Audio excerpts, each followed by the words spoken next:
So, this is my response video to Emily's human connection. I'm just gonna kind of develop some different thoughts on things that I thought about while I was watching the video. First of all, the whole layering effect of when you meet a person and how you either discover the layers within their personality and their being, or it kind of feels like you're stripping down layers and kind of getting to their core, kind of like the whole onion effect. When you meet a person and how they develop in your eyes, I think that's a fascinating concept. Like, when you first meet a person, you kind of see them from afar and you make a snap judgment. No matter if you think you're judging or not, you are.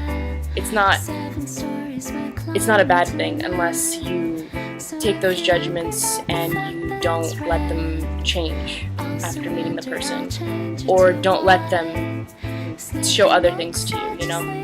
But for instance, like, I saw Emily for the first time sitting on a couch outside of the classroom that we were gonna have.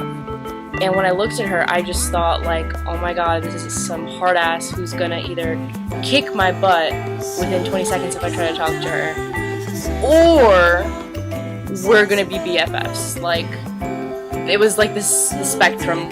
It was just two sides. There was no, like, middle ground. I either thought kick my ass or be my friend. And it turned out we were friends.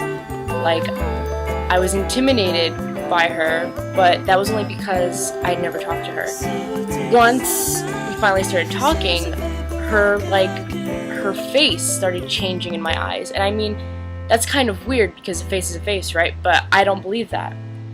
Like, when I first saw her, she had very, like, jagged features, and she looked very intimidating and very mean. But once we started talking, like, her face softened, and everything just became very fragile and gentle, and it was a great moment, realizing that someone can change in front of your eyes.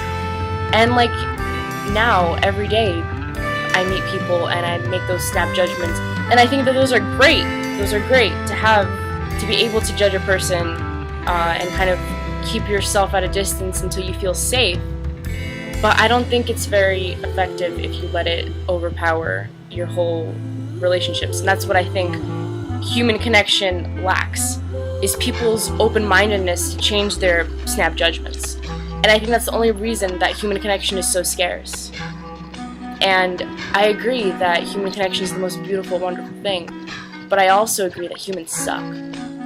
I also think that humanity just, like, blows like huge cock, like, not in a good way with teeth, you know?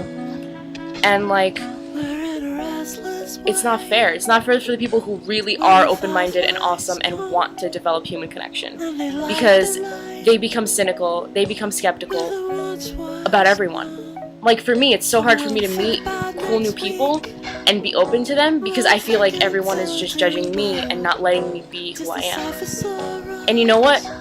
75 to 80% of the time, I'm right. And I think that sucks. That really, really sucks.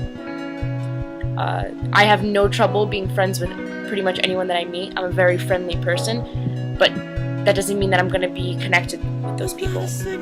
And I think that's one thing that I really am sad about in this world, that, like, I am so easy to get along with, and I do get along with everyone.